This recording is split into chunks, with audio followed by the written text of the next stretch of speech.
Mabubulok ka rito. Ang tanging paraan para makalabas ka rito ay sa kabaong. Ang mga salita ng sariling anak ko ay umaling-aungaw sa tenga ko na parang mga punyal habang marahas niya akong itinulak sa maliit na kubong rustic. Ang tunog ng pagbasag ng telepono ko sa kahoy na sahig ang huling narinig ko bago umingay ang kandado mula sa labas. Sinira niya ang tanging connection ko sa mundo sa labas. At ngayon ay lubos akong nag-iisa. Walang pagkain, walang tubig, iniwan na parang hayop sa kulungan. Ang puso ko ay tumibok ng napakalakas sa mga tadyang ko. Akala ko'y lalabas ito. Sa edad kong 66, matapos ialay ang buong buhay ko sa walang salamat na anak na ito, natagpuan kong nakakulong ako sa sariling mga kamay niya, hinatulan na mamatay sa uhaw at gutom habang siya ay nasa isang marangyang biyahe sa barko kasama si Marlene ang kanyang asawa, at ang nakakatakot niyang biyenan na labis siyang minanipula.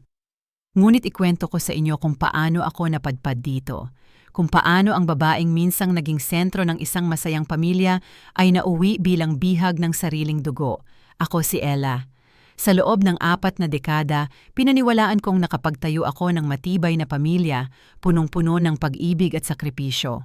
Nagtatrabaho na ako mula pa noong ako'y 18, bilang mananahi sa isang maliit na pabrika ng tela sa sentro ng lungsod. Ang aking mga kamay na magaspang dahil sa sobrang pananahi at pagniniting, ang siyang nagpanatili ng pagkakabuo ng aming pamilya nang iwan kami ng aking asawa ng 8 taong gulang pa lamang ang aming anak na si Henry.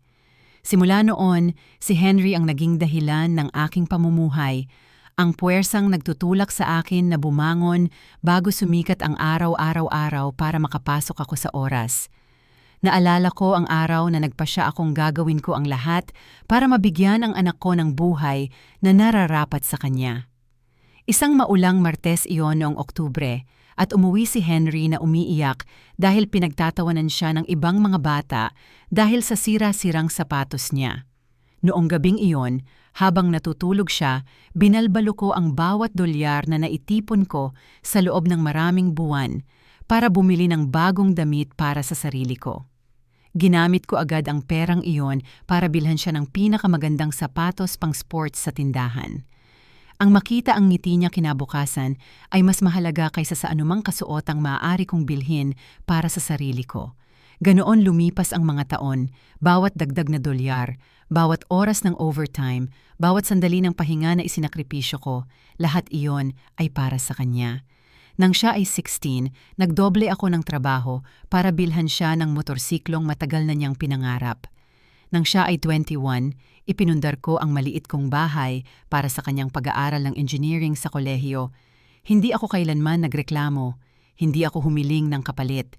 Tunay kong pinaniwalaan na dapat ibigay ng isang ina ang lahat para sa kanyang mga anak nang hindi umaasang may makukuha siyang kapalit maliban sa kanilang pagmamahal at paggalang.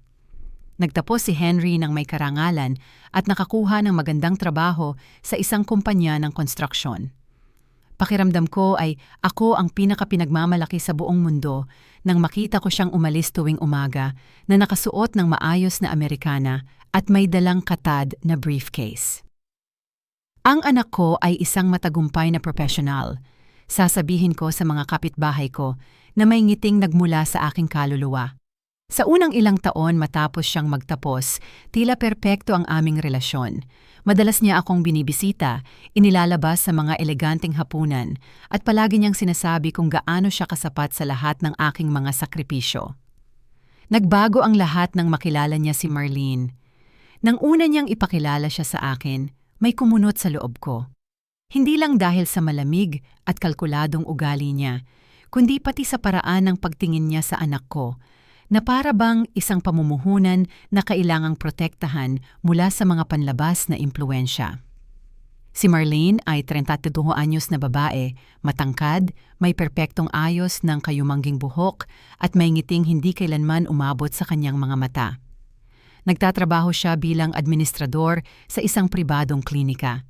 At mula pa sa simula, ipinakita niya na itinuturing niyang mas mababa sa kanyang pamantayan, panlipunan ang pamilya ni Henry, lalo na ako. Sa unang ilang buwan ng kanilang relasyon, sinubukan kong makipalagay sa kanya. Nagluto ako ng mga paborito niyang putahe tuwing dumadalaw sila. Bumili ako ng maliliit na regalo gamit ang kaunting ipon ko. Nagtuto pa nga akong magluto ng mga sopistikadong pagkain na alam kong gusto niya. Ngunit ang bawat kilos ng pagmamahal mula sa akin ay sinalubong ng peking ngiti at mga sarkastikong komento na hindi napapansin ng anak ko o mas masahol pa, pinipiling balewalain. Ella, huwag ka nang magpakahirap ng ganyan, sasabihin ni Marlene na may matamis na boses na nakakainis sa akin. Hindi naman namin kailangan gawin mo yan, hindi na kami mga bata. Ngunit nakikita ko ang pagkamuhi sa kanyang mga mata, ang paghamak para sa matandang babaeng nagpalaki sa lalaking itinuturing na pag-aari niya ngayon. Naganap ang kasal 2 taon ang nakalipas sa isang marangyang bulwagan na nagkakahalaga ng higit sa $20,000. Ako, na matagal nang pinangarap ang araw na mag-aasawa ang aking anak, ay pakiramdam ko'y estranghero sa sarili kong pamilya. Inayos ni Marlene ang lahat ng hindi ako kinonsulta, mula sa listahan ng mga bisita hanggang sa kulay ng mga bulaklak. Nang sinubukan kong imungkahi na baka pwede nating isama ang ilang tradisyon ng pamilya na mahalaga sa atin, tiningnan niya ako na para bang may sinabi akong lubos na katawa-tawa. Ella, mahal, sabi niya sa mayabang na tono na unti-unti ko nang nakikilala. Makabago itong selebrasyon. Sa tingin ko, hindi pa hahalagahan ng ating mga bisita ang mga makalumang kaugalian. Si Henry, na dati-rati ipinagtatanggol ako laban sa anumang mapanlait na komento, ay tumango na lang at binago ang paksa. Sa araw ng kasal, nakaupo ako sa unahang hanay na nakasuot ng berdeng bestida na binili ko sa isang diskwentong tindahan. Pakiramdam ko'y maliit at hindi nakikita habang pinagmamasdan ko ang aking anak na lalaki na nangako ng habambuhay sa isang babaeng nagsisimula nang hilahin siya palayo sa akin. Sa seremonya, nang magsalita ang opisyante tungkol sa kahalagahan ng pamilya at paggalang sa mga magulang, nakita kong pinisil ni Marlene ang kamay ni Henry na may ngiting nagpalamig sa akin hanggang buto. Noong gabing iyon, habang inaalis ko ang mga pinggan mula sa maliit na hapunan na inihanda ko sa bahay para sa aming pinakamalalapit na kamag-anak, nasilip kong marinig ang usapan ni na Marlene at ng kanyang ina sa bakuran. Ngayon nakasal na tayo, kailangan nating magtakda ng malinaw na hangganan, sabi ni Marlene sa isang boses na hindi pa niya nagagamit sa harap ko. Masyadong malambot si Henry sa kanyang ina. Akala niya kaya pa rin niyang kontrolin ang buhay niya, pero tapos na ang mga araw na iyon.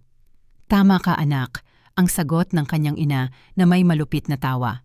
Kailangan ng mga lalaki na buksan ng kanilang mga asawa ang kanilang mga mata sa mga bagay na ito. Ang isang pakikialamang biyenan ay maaaring sirain ang isang kasal bago pa man ito magsimula. Nanginig ako sa likod ng bintana, nararamdaman ko ang bawat salita na parang sampal sa muka. Ang babaeng pinagsikapan kong tulungan, na sinubukan kong mahalin na parang anak na babae, ay pinaplano na ang aking pagbubukod sa buhay ng sariling anak ko. Tinapos ko ang paglilinis sa kusina ng tahimik. Luha ang dumadaloy sa aking mga pisngi. Iniisip ko kung alam ni Henry kung ano talaga ang iniisip ng bagong asawa niya tungkol sa akin, o kung pinili na lang niyang huwag pansinin iyon para mapanatili ang kapayapaan sa kanilang pagsasama. Nang gabing iyon, sa unang pagkakataon sa loob ng maraming taon, natulog ako na may bakanting pakiramdam sa aking dibdib na hindi ko alam kung paano punuin. Pinagtibay ng mga sumunod na buwan ang aking pinakamatinding takot. Lalo pang naging sporadiko ang pagdalaw ni Henry, at kapag dumarating siya, kasama niya palagi si Marlene, at sa mas maiikling panahon. Ang mga usapang dati natural sa pagitan namin ay naging tensyonado at mababaw, na palaging naaantala ng mga banayad ngunit nakasasakit na puna mula sa kanyang asawa.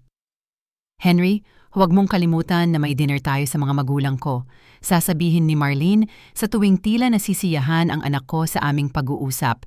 O mas masakit pa, honey, mukhang pagod ang nanay mo. Siguro dapat na tayong umalis para makapagpahinga siya, na para bang ako ay isang matandang babaeng malala, ang kalagayan na kailangang alagaan sa halip na isang masiglang babae na nais lamang makasama ang kanyang anak. Ngunit ang pinakamasakit sa akin ay makita kung paano nagsimulang magbago si Henry, ang mapagmahal at maalalang anak na pinalaki ko ay nagiging isang malayong estranghero, isang taong tila nahihiya sa kanyang payak na pinagmulan at sa inang nagsakripisyo ng lahat para sa kanya. Ang unang pagkakataon na kinausap ako ni Henry nang may paghamak ay noong 1 linggo ng hapon, 3 buwan matapos ang kasal niya. Inihanda ko ang paborito niyang tanghalian, ang parehong nilagang manok na gusto niya mula pa noong bata siya at sabik kong hinihintay ang lingguhang pagdalaw niya. Pagdating niya, mag-isa siya na nagbigay sa akin ng pag-asa, inakala kong sa wakas ay magkakaroon kami ng dekalidad na oras bilang mag-ina. Ngunit may nagbago sa kanyang mga mata. Hindi na siya ang maalagang binatang niyayakap ako pagdating niya, kundi isang estrangherong bumati sa akin ng malamig na halik sa pisngi at umupo sa mesa na para bang tinutupad lang ang isang nakakainis na obligasyon. "Ma, kailangan nating mag-usap," sabi niya habang inihahain ko ang umuusong nilaga sa paborito niyang plato, ang parehong seramika na pinggang may dekorasyong pulang bulaklak na binili ko para ipagdiwang ang kanyang ikasititi na kaarawan. Nag-uusap kami ni Marlene at sa tingin namin mas magiging mabuti kung magkakaroon kami ng mas maraming espasyo para sa isa't isa. Tila timba ng yelong tubig ang pagkabigla ko sa kanyang mga salita. "Espasyo? Anong ibig mong sabihin, anak ko?" Tanong ko. Nararamdaman kong nanginginig ang boses ko sa kabila ng pagsisikap kong panatilihing matatag ito. Ibig sabihin, naaapektuhan ng madalas mong pagdalaw ang aming pagsasama. Sagot niya nang hindi man lang ako tiningnan sa mata, nakatutok sa pag-aalog ng nilaga na para bang iyon ang pinakamahalagang gawain sa mundo. Pakiramdam ni Marlene, kulang kami sa intimacy bilang mag-asawa dahil palagi kang pumupunta rito. Naupo ako sa tapat niya, ramdam kong nanginginig ang mga hita ko. "Henry, 1 beses ka lang naman dumadalaw sa 1 linggo. Paano yan makakaapekto sa kasal ninyo? Gusto lang kitang makita at makasama. Ikaw lang ang meron ako." Yon nga. Yun ang problema, sumabog siya, inilapag ang kutsara sa mesa nang malakas na yumanig pa ang lagayan ng asin. "Ako lang ang meron ka. Hindi mo ba naiintindihan kung gaano yan nakakasakal? 30 anyos na ako, ma. Hindi ko na kayang maging responsable sa kaligayahan mo." Ang mga salita niya ay parang mga sibat na tumutusok sa puso ko. Ang anak na pinagpaguran ko araw at gabi, ang dahilan kung bakit hindi ko na binuo muli ang buhay ko matapos tayong iwan ng kanyang ama, ay ngayon sinasabi na ako raw ay pabigat sa buhay niya. Hindi ko naman hiningi na ikaw ang maging responsable sa kaligayahan ko, ang sagot ko nang mag-uga ang boses ko. Hiningi ko lang naman na mahalin mo ako, gaya ng pagmamahal ko sa'yo. Sobra na ba ang hilingin iyon? Hindi dapat kulungan ang pag-ibig, ang kontra niya. Inuulit ang mga salitang malinaw na hindi niya gawa, kundi kay Marlene. "Kailangan mong maunawaan na may bago na akong pamilya, bagong prioridad. Hindi ko na kayang mabuhay para lang mapasaya ka." Noong hapon ding iyon, umalis si Henry nang hindi natapos ang tanghalian na inihanda ko ng may labis na pagmamahal. Naiwan akong mag-isa sa maliit kong kusina, pinapanood ang puno kong plato ng pagkain na lumalamig at pakiramdam ko ay may nabasag sa loob ko ng tuluyan. Sa unang pagkakataon sa buhay ko, nagtanong ako kung sulit bang isakripisyo ang napakarami para sa isang taong ngayon ay tinuturing na akong istorbo. Ang mga sumunod na linggo ay isang tahimik na pagsubok. Tinupad ni Henry ang kanyang banta na paghiwain ang pagitan ng kanyang mga pagbisita. Ang dati kong banal na appointment tuwing linggo ay naging sporadikong pagdalaw tuwing 2 o 3 linggo. Palaging kasama si Marlene at palaging nagmamadaling umalis. Sa mga pagdalaw na iyon, siya ang namumuno sa bawat pag-uusap, pinuputol ang anumang sandali ng pagiging malapit namin ng anak ko sa pamamagitan ng mga komento tungkol sa kanilang mga plano, kanilang mga biyahe at kanilang mga bagong sosyal na kaibigan. Balak naming bilhan ni Henry ng mas malaking bahay, ang inanunsyo ni Marlene sa isa sa mga pagbisitang iyon habang iniinom ang kape na espesyal kong inihanda gamit ang imported na butil na nagkakahalaga ng $30. Isang bahay sa labas ng bayan sa isa sa mga gated community kung saan mas mataas ang seguridad at mas mataas ang uri ng mga tao. Ang paraan ng pagsabi niya ng mas mataas ang uri ng mga tao habang nakatitig sa akin ng direkta ay nagpahiwatig na hindi ako kabilang sa kategoryang iyon. Si Henry, na dati-rati ay ipinagtatanggol ang kanyang ina mula sa anumang dituwirang insulto, ay tumango na lang at nagpatuloy sa pagkain ng chocolate cake na inihurno ko para sa kanya. "Paano naman ang bahay na ito?" tanong ko na tumutukoy sa aking tahanan. Ang lugar kung saan ko pinalaki ang aking anak, kung saan nandoon ang lahat ng ating mga alaala. "Naku, sayo na yan, ma," sagot ni Henry nang walang pakialam. "Maaari mong gawin ang gusto mo rito. Hindi na namin ito kakailanganin." Ang mga salitang iyon ay parang sampal sa mukha. Ang bahay na itinuring niyang tahanan sa loob ng 30 taon ay ngayon ay isang lugar na gusto na lang niyang alisin. Isang hindi komportableng paalala ng kanyang payak na nakaraan na hindi akma sa kanyang bagong buhay bilang nasa mataas na gitnang uri. Ngunit ang pinakamasahol ay darating pa. Nang akala kong nasa pinakababa na ang relasyon namin ng anak ko, na-promote si Marlene sa klinika. At para ipagdiwang, nag-organisa sila ng hapunan sa bagong bahay nila. Ang modernong mansyon na yon sa eksklusibong gated community na labis nilang ipinagmamalaki. Hindi ako inimbitahan. Nalaman ko ito nang hindi sinasadya nang tawagan ko si Henry para itanong kung maaari siyang sumama sa akin sa doktor. May lumabas na resulta ng test ko na may hindi regularidad at natakot ako. "Hindi ko kaya, ma," sabi niya sa malamig na tinig na hindi ko nakilala.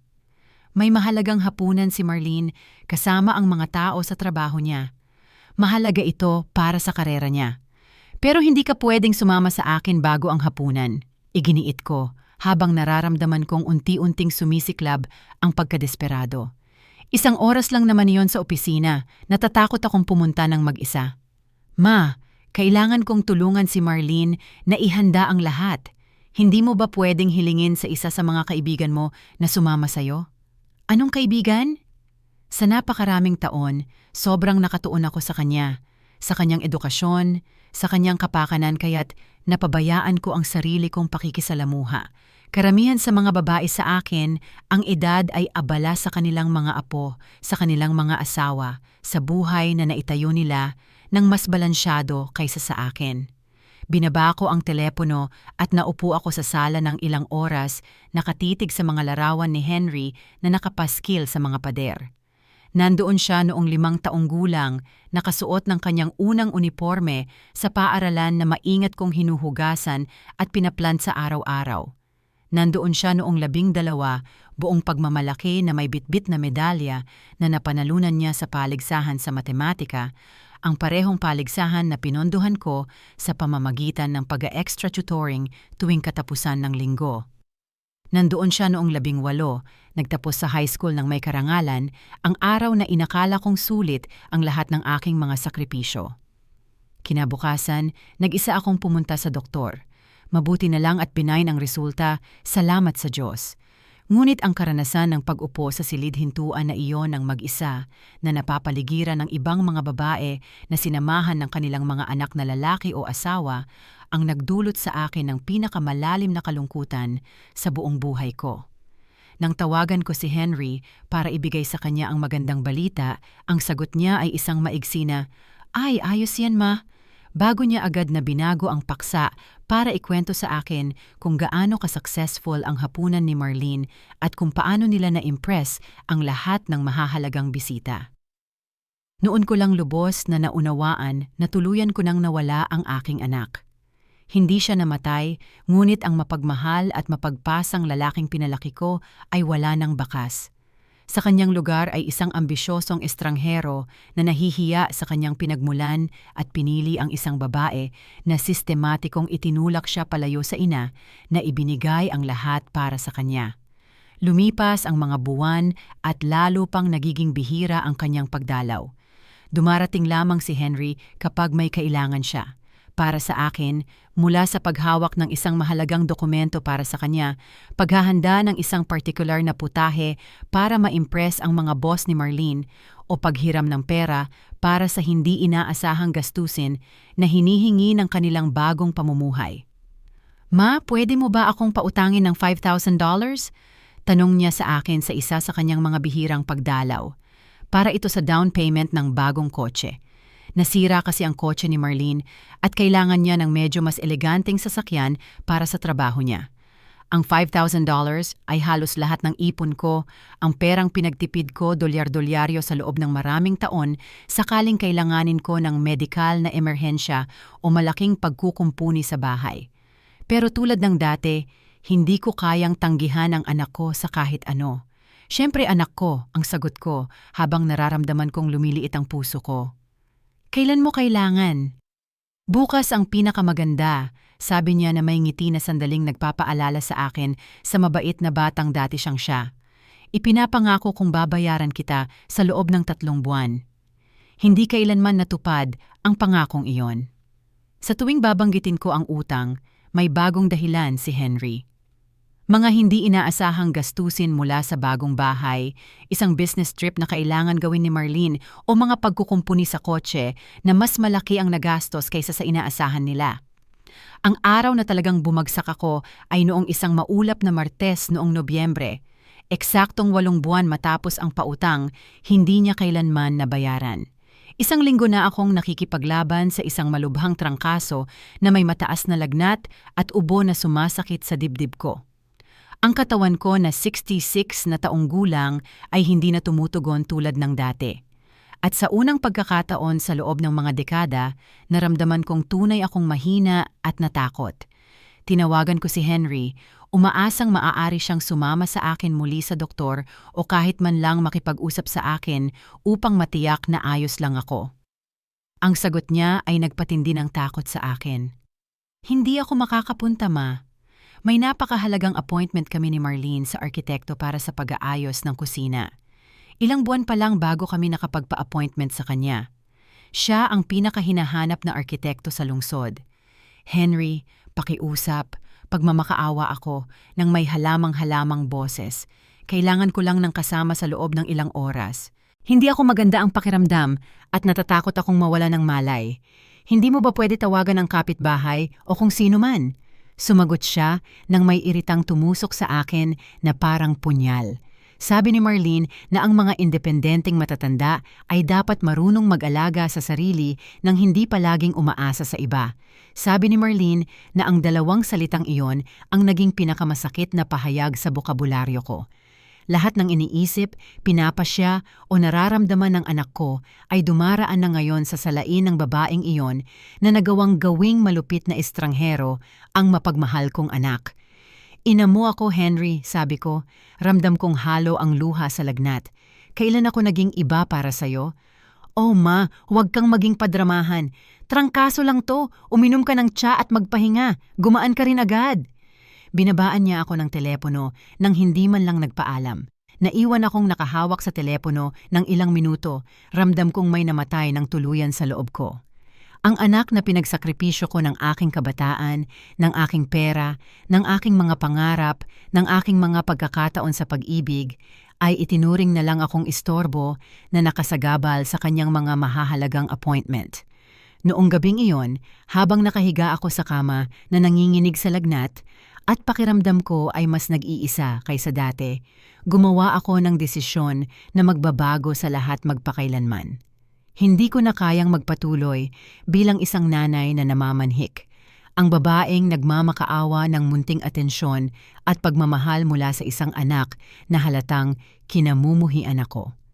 Kailangan kong humanap ng paraan para maibalik ang aking dangal. Kahit pa mang ibig sabihin nito ay tuluyang mawawala ang aming relasyon ni Henry.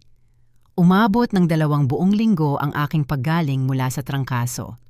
Sa buong panahong iyon, nanatiling tahimik ang aking telepono. Hindi man lang minsan tumawag si Henry para itanong kung kumusta ako, kung kailangan ko ng anumang bagay o kung buhay pa ako. Ang kapitbahay kong si Ann, isang 70 anyos na byuda na nakatira sa katabing bahay, ang nag-alaga sa akin. Dinalhan niya ako ng gamot, nagluto ng mainit na sabaw at nanatili sa tabi ko sa pinakamahihirap na mga gabi. Ella, sabi sa akin ni Ann isang hapon habang tinutulungan akong palitan ang pawising mga kumot. Hindi normal na iwan ng isang anak na lalaki ang may sakit niyang ina ng ganito. May seryosong mali rito. Tama siya, pero ang aminin iyon ay nangangahulugang harapin ang katotohanang matagal ko nang iniiwasan. Ang anak ko ay naging isang taong walang puso at naging kasabwat ako sa pagbabagong iyon sa pamamagitan ng pagpapahintulot sa kanya na tratuhin akong lalo pang masama nang hindi naglalagay ng anumang hangganan. Nang sa wakas ay gumaling ako, nagpa siya akong panahon na para kumilos. Kung gusto ni Henry na ituring akong parang estranghero, hayaan na lang. Hindi na ako magiging nakakasakal na ina na inilalarawan niya. Hindi na ako magiging available tuwing kailangan niya ng tulong. Hindi na rin ako ang magiging personal niyang ATM o ang kusinerang palagi niyang nakahanda tuwing may kailangan siya.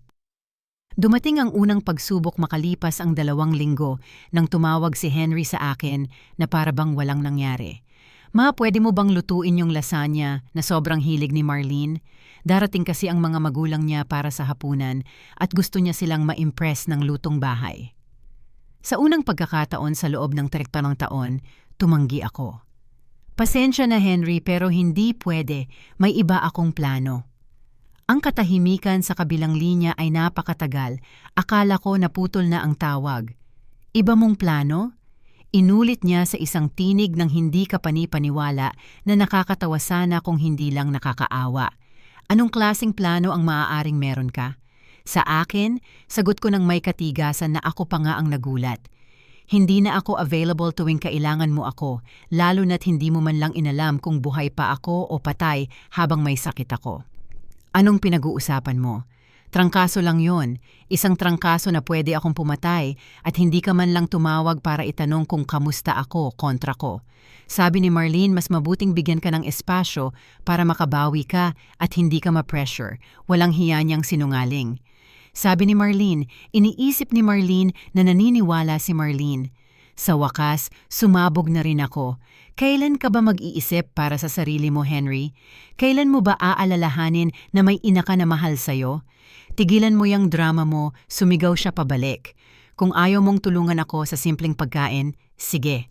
Pero huwag mo akong subukang lokohin gamit ang emosyon. Mariing binabaan niya ako ng telepono na nag-iwan sa akin ng panginginig. Pero sa unang pagkakataon sa loob ng ilang buwan, naramdaman ko ang isang bagay na malapit sa ginhawa. Kakaiba ang mga sumunod na araw.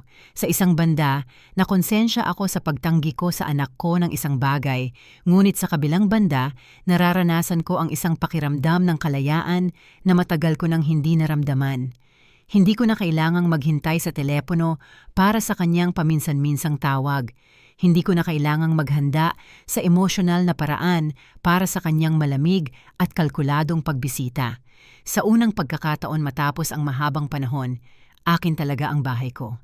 Sinamantala ko ang kalayaang ito para muling makipag-ugnayan kay Anne at sa ilang kapitbahay na hindi ko naasikaso sa mga taong inuukupa ko ang isip ko kay Henry. Nagsimula akong maglakad-lakad tuwing hapon, inaalagaan ang maliit kong hardin at binabasa ang mga librong naipon ko ngunit hindi ko kailanman nagkaroon ng oras na basahin. Dahan-dahan, napakabagal, unti-unti kong naalala kung sino ako bago ako naging inang ni Henry lamang. Ngunit hindi pa handa ang anak ko na tanggapin ang bagong version ko. 3 linggo matapos ang pagtatalo namin sa telepono, dumating siya sa pintuan ko nang walang paunang abiso, kasama si Marlene at may mukha ng galit na hindi ko na nakita mula pa noong siya'y teenager. Kailangan nating mag-usap, sabi niya habang pumasok sa sala ko nang hindi na naghintay ng paanyaya. Sumunod si Marlene, nakasuot ng mamahaling lilang damit na marahil ay mas mahal pa kaysa sa buwanang sahod ko sa pabrika. Siyempre magpakasaya kayo, sabi ko ng sarkastiko, pero nagpa siya akong manatiling kalmado. Paano ko kayo matutulungan? Maaari mong simulan sa pagpapaliwanag kung ano ang nangyayari sa iyo nitong mga nakaraang araw, sabi ni Henry na umupo sa armchair kung saan siya dati nakakurong nung bata pa siya para mabasa ko siya ng mga kwento bago matulog. Una mong binabaan ako ng telepono, tapos tinanggihan mo namang tumulong sa isang simpleng pagkain. At ngayon sinasabi ng mga kapitbahay na pinapintas mo kami. Pinapintas ko kayo? Tanong ko ng tunay na nalilito. Ano raw ang sinabi ko? Sinabi ni Anne sa kapatid niya. At sinabi naman ng kapatid niya sa babae sa grocery na sinabi ko raw na isang walang grasya akong anak na iniwan ang may sakit niyang ina. Sumingit si Marlene gamit ang tinig na nagkunwaring may malasakit pero punong-puno ng sama ng loob. Alam mo ba kung ano ang pinsalang maaaring idulot nito sa reputasyon ni Henry sa trabaho? Nanlaki ang bibig ko. Totoo na kinausap ko si Anne tungkol sa pagkadismaya ko kay Henry, pero hindi ko inakala na aabot ng ganoon kalayo ang mga salita ko o mas magiging alala ang anak ko sa reputasyon niya kaysa sa pag-unawa sa nararamdaman ko. Reputasyon mo? Direkta kong tanong kay Henry habang tuluyan kong hindi pinapansin si Marlene. Iyon ang pinakamalaking alalahanin mo, hindi ba? Hindi ang katotohanang pakiramdam ng nanay mo ay siya ay iniwan ng pinakangailangan kanya. Sus, nako. Biglang sumabog si Marlene bago pa makasagot si Henry. Ella, 66 ka na. Panahon na para magpakatatag ka at tigilan ang pag-uugali mong parang pasaway na teenager na naghahanap ng pansin. Ang katahimikan na sumunod sa mga salitang iyon ay nakabingi. Tiningnan ko ang anak ko, inaasahan kong sa wakas ay tatayo na siya at ipagtatanggol ang babaeng nagpalaki sa kanya.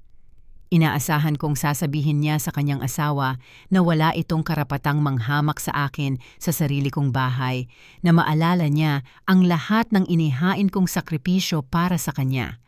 Pero nanahimik na lang si Henry, nakatitig sa kanyang sapatos na parang batang napagalitan. Ang katahimikan ni Henry ay mas masakit kaysa sa anumang insulto na maaaring ibato sa akin ni Marlene. Sa sandaling iyon, nang makita kong nakaupo doon ang 3 anyos kong anak na parang duwag habang inaatake ako ng kanyang asawa sa sarili kong bahay, naunawaan kong talo na ako sa batang pinalaki ko ng may labis na pagmamahal. Nakikita kong wala kang masabi. Ang diretsong sabi ko kay Henry habang nararamdaman kong unti-unting napapalitan ng galit ang lungkot na matagal ko nang dinadala. Nakikita kong hahayaan mo akong hindi igalang sa sarili kong bahay nang hindi ka man lang kikibo para ipagtanggol ako. Sa wakas ay tumingin siya, pero sa kanyang mga mata ay walang guilt o pagsisisi, puro inis lang. Nanay, hindi ka nilalait ni Marlene. Sinasabi lang niya ang katotohanang kailangan mong marinig. Hindi ka pwedeng patuloy na mabuhay na para kang biktima ng lahat. Biktima? Tumayo ako, nararamdaman kong kumukulo na sa aking mga ugat ang lahat ng pagka-frustrate na naipon sa paglipas ng mga taon. Ako pa raw ang biktima dahil umaasa lang ng kahit kaunting respeto mula sa sariling anak ko dahil gusto kong magmalasakit ka kung buhay pa ako o patay na ng may 104 na lagnat. Trangkaso lang yan, sigaw din niya habang tumatayo. Hindi mo naman pwede asahan na ikansela ko ang buong buhay ko para sa simpleng trangkaso. Hindi lang simpleng trangkaso iyon, ito ay ang iyong may sakit at natatakot na ina na humihingi sa kanyang nag-iisang anak na samahan siya sa doktor. Sumigaw ako pabalik, habang nararamdaman kong nagsimulang dumaloy sa aking mga pisngi ang mga luha ng galit. Ako ang babaeng nagtrabaho ng doble para mabayaran ang iyong kolehiyo, na isinangla ang bahay para mabigyan ka ng karera, na isinuko ang bawat pagkakataon para maging masaya upang magkaroon ka ng lahat ng gusto mo. Walang humiling sa'yo na isakripisyo mo ang buhay mo para sa akin. Sarili mong mga desisyon yan. Sa isang sandali, para huminto ang mundo sa paligid ko, ang sariling anak ko, ang lalaking binigyan ko ng lahat, ay sinasabi sa akin na ang mga sakripisyo ko ay hindi lang hindi kinakailangan, kundi ayaw pa niya. Na lahat ng ginawa ko dahil sa pagmamahal ay isang napakalaking pagkakamali na ngayon ay kinamumuhian niya. Tama ka, ang sabi ko sa tinig na hindi ko nakikilalang akin, malamig at kalmado sa kabila ng unos na bumabagabag sa loob ko. Walang humiling sa akin na isakripisyo ang buhay ko para sa'yo. Mga desisyon ko iyon, mga hangal na desisyon ng isang babaeng naniwala na ang pagmamahal ng isang ina ay ang pagbibigay ng lahat ng hindi umaasang may kapalit. Ngumiti si Marlene nang may kasiyahan, halatang nasisiyahan sa tanawing ako'y nabubuwag dahil sa mga salita ng sariling anak. Natutuwa akong naintindihan mo rin sa wakas, patuloy ni Henry, na lalo pang naengganyo sa inakala niyang pagsusuko ko. Ngayon baka pwede mo nang simulan ang sarili mong buhay sa halip na subukang kontrolin ang akin. Oo, mabubuhay ako ng sarili kong buhay, tiniyak ko sa kanya habang nararamdaman kong bumabalot sa akin ang kakaibang kapanatagan. Sa katunayan, sisimulan ko na ngayon din. Lumapit ako sa maliit na mesa kung saan ko iningatan ang aking mahahalagang dokumento at hinugot ko ang papel na matagal ko nang iniiwasang tingnan sa loob ng ilang buwan. Ang testamento na isinulat ko noon, pang ilang taon na ang nakalipas, kung saan si Henry ang nag-iisang benepisyaryo ng lahat ng pag-aari ko. Alam mo anak, sabi ko, habang hawak ko ang dokumento sa harap niya, tama ka. Ang mga sakripisyo ko ay mga desisyon ko, mga desisyon na lubos kong pinagsisisihan ngayon. Pero ang bahay na ito, ang ipon na ito, ang mana na ito na matatanggap mo sana, mga desisyon ko rin iyon. Nakatuon ang tingin ni Henry sa papel na may ekspresyong hindi ko maunawaan. Anong ginagawa mo?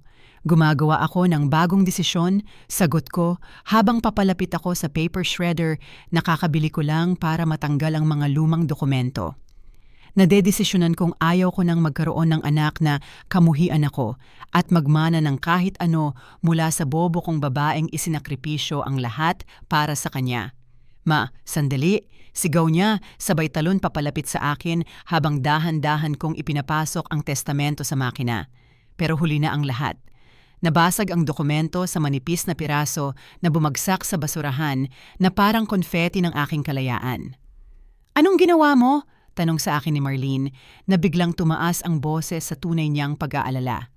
Hanggang sa sandaling iyon, siya ay isang malupit na asawa na nasisiyahan sa drama ng pamilya. Ngunit ngayon ay napagtanto niyang nawalan siya ng malaking mana.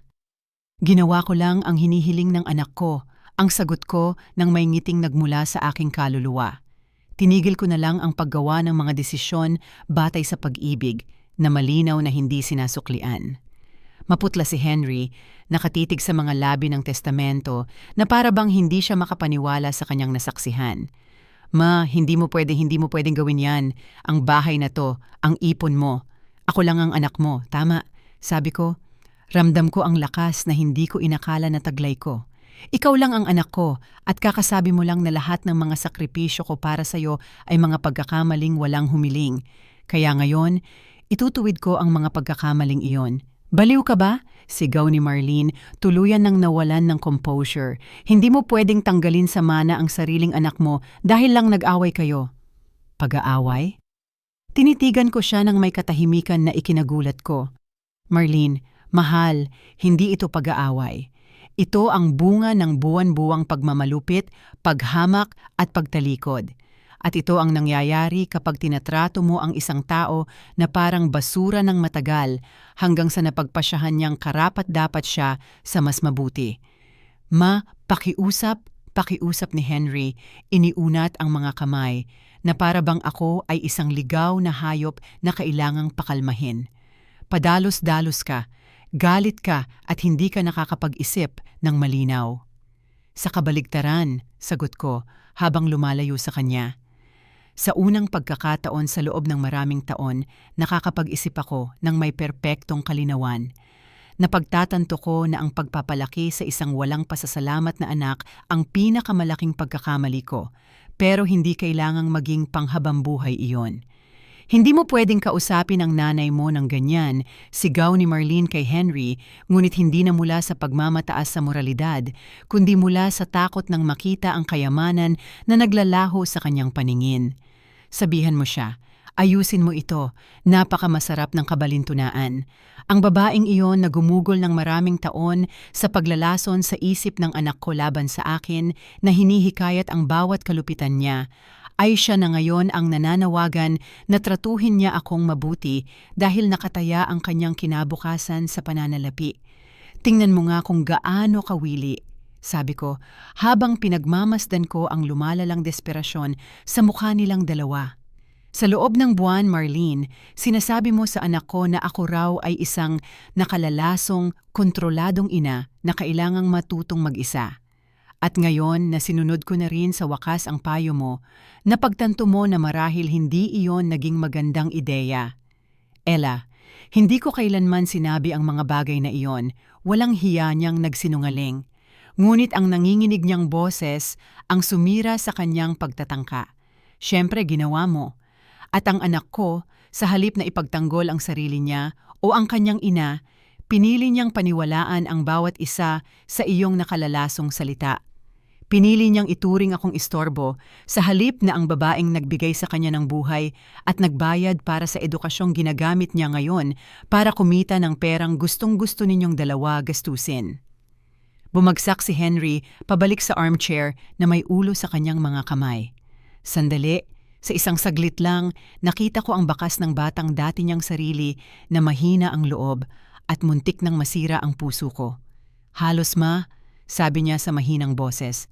"Alam kong naging pasaway ako nitong mga nakaraang araw. Alam kong baka hindi ako ang anak na inaasahan mo, pero hindi mo naman ako pwedeng parusahan ng ganito. Pamilya tayo." "Pamilya?" Inulit ko ang salita na para bang iyon ang unang beses na narinig ko ito. Alam mo ba kung ano ang ibig sabihin ng salitang iyan, Henry? Ibig sabihin nito ay nariyan ka kapag kailangan ka ng iba. Ibig sabihin nito ay paggalang sa isa't isa. Ibig sabihin nito ay hindi mo papayagang may mangalipusta sa taong nagbigay ng buhay sa iyo, kahit pa asawa mo. Maaari akong magbago, bulong niya, ngunit tila hungkag ang mga salita niya, pati na sa sarili niya. "Hindi," ang matigas kong tugon na ikinagulat niya. "Wala na akong interes kung magbabago ka man o hindi. Hindi na ako interesado na maging ina na namamanhik ng munting pagmamahal mula sa isang anak na malinaw na kinamumuhian ako. Nagpasya akong karapat-dapat ako sa higit pa rito. Pero kami lang ang pamilya mo." Sigaw ni Marlene, ngayon ay ginagamit ang baraha ng emosyonal na pananakot na madalas niyang pinupuna sa akin. Ngumiti ako sa kanya ng may tamis na labis na taliwas sa aking mga salita. "Ikaw ang pamilya ko. Ngayon kayo ay dalawang estranghero na pumunta sa bahay ko para hamakin ako at humingi ng mana na hindi na ninyo matatanggap. Hindi mo ito maaaring gawin," sigaw ni Marlene, tuluyang nawala ang maskara ng sopistikasyon na lagi niyang isinusuot sa akin. Ang bahay na iyon ay nagkakahalaga ng higit sa $150,000. Ang ipon mo ang aming kinabukasan. Narinig ko siyang magsalita tungkol sa aming kinabukasan na para bang ang pera ko, ang perang kinita ko sa pananahi sa loob ng 4 taon ay pag-aari na nila ayon sa banal na karapatan. Ang babaeng tinrato ako na parang ignorante at payatang magsasaka sa loob ng maraming taon ay ngayon ay inaangkin ang aking mana ng may desperasyon ng isang taong kakakita lang ng pagguho ng kanyang plano sa buhay. "Kawili-wili," sabi ko, habang ipinakrus ko ang aking mga braso. "Kaya ngayon, ang ipon ko ang kinabukasan ninyo." Ang babaeng iyan na nagsabing ako raw ay isang dramatikang matanda na kailangang magpakalaki ay nandito ngayon at hinihingi ang pera ng dramatikang matandang iyon. Biglang tumayo si Henry na may ekspresyong hindi ko pa nakita noon sa kanyang mukha. Ito ay pinaghalong takot, galit, at isang bagay na delikadong kahawig ng banta. "Nanay, ibabalik mo ito ngayon din," sabi niya sa mababa at kontroladong tinig na nagpapaalala sa akin sa kanyang ama sa pinakamalala nitong anyo. "Tatawagan mo ang abogado mo at gagawa ka ng bagong testamento kung saan ako lang ang nag-iisang tagapagmana mo. O ano?" Tanong ko na nakakaramdam ng kakaibang kalmado sa harap ng kanyang mapagbanta niyang ugali. "Anong gagawin mo kung hindi ko gawin, Henry? O malalaman mo kung ano talaga ang ibig sabihin ng mag-isa?" Sagot niya, habang papalapit sa akin ng mabagal at sinadyang mga hakbang. "Akala mo ba may mag-aalaga sa'yo kapag ikaw ay isang mahina at matandang babae na? Akala mo ba mapapanatili mo ang bahay na ito kapag ikaw ay 80 na at hindi ka na makalakad?" Ang mga salita niya ay parang mga punyal, ngunit hindi na nila ako nasasaktan tulad ng dati. Ang babaeng tiniis ang buwan-buwang pang-iinsulto ay namatay na sa nakalipas na 20 minuto. Sa kanyang lugar, isang mas matatag na tao ang isinilang. Isang taong sa wakas ay nauunawaan na ang sariling halaga. Mas gugustuhin kong mamatay ng mag-isa sa nursing home kaysa magpatuloy na mabuhay bilang emosyonal na alipin ng isang anak na kamuhian ako. Ang sagot ko ng may kapanatagan na ikinagulat niya. Mas gusto kong hayaan ang mga estranghero na kunin ang pera ko kaysa ibigay ito sa isang taong tinatrato ako na parang basura. Baliw ka, sigaw muli ni Marlene. Lubos na baliw, Henry. Gumawa ka ng paraan. Nawala na sa sarili ang nanay mo. Hindi ako nawalan ng isip, sagot ko habang papalapit sa pintuan.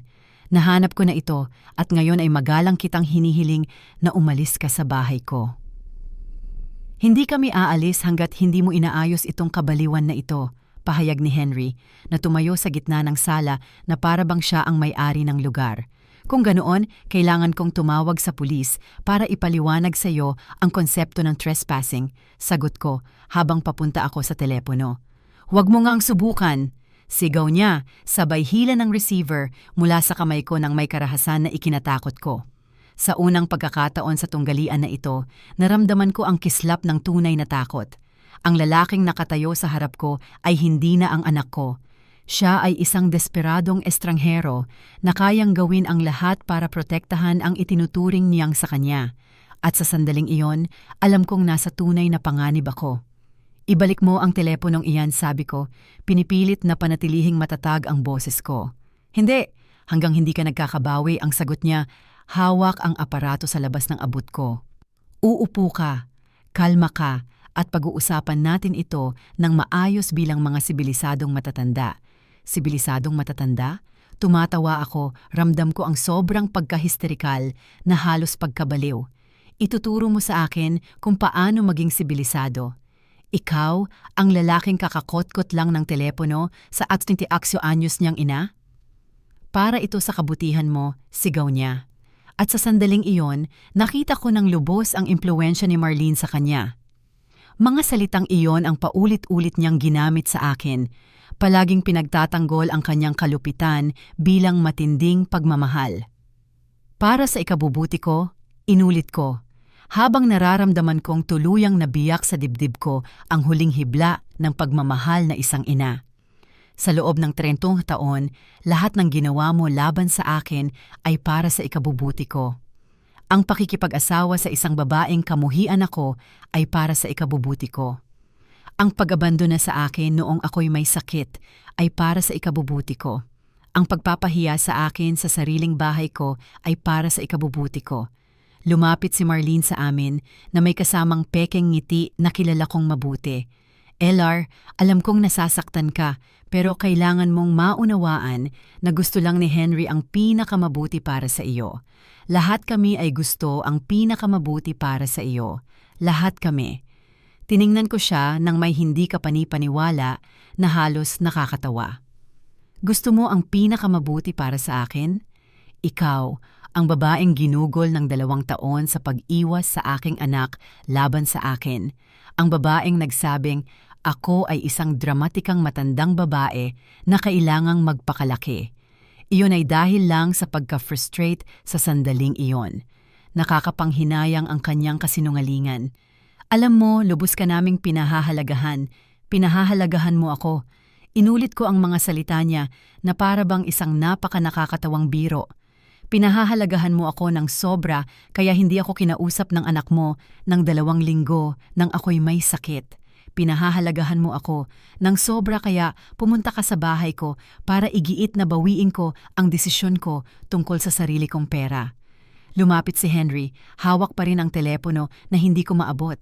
Ma, pakinggan mo ako. Gagawa ka ng bagong huling habilin.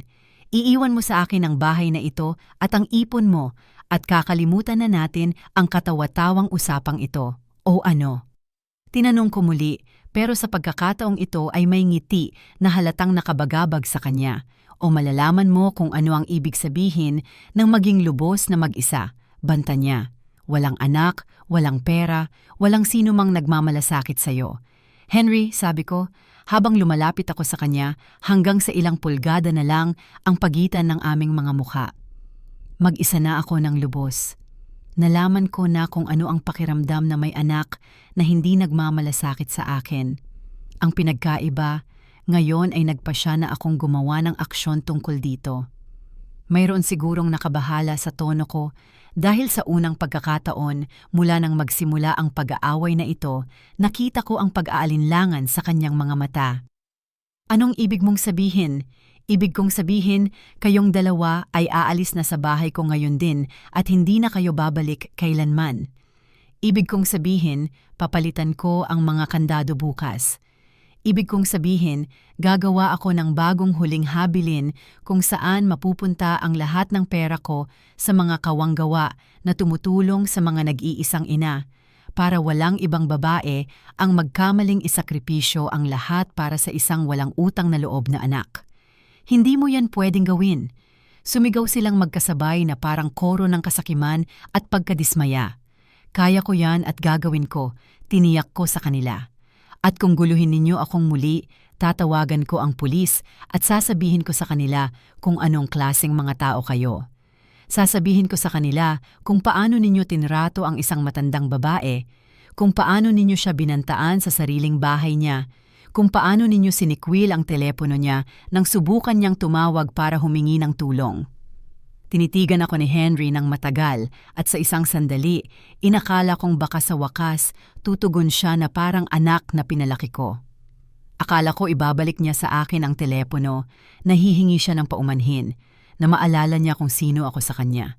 Sa halip, itinapon niya ang telepono sa pader ng buong lakas kaya nabasag ito at napuno ng mga piraso ng plastik at durog na kable ang sala ko.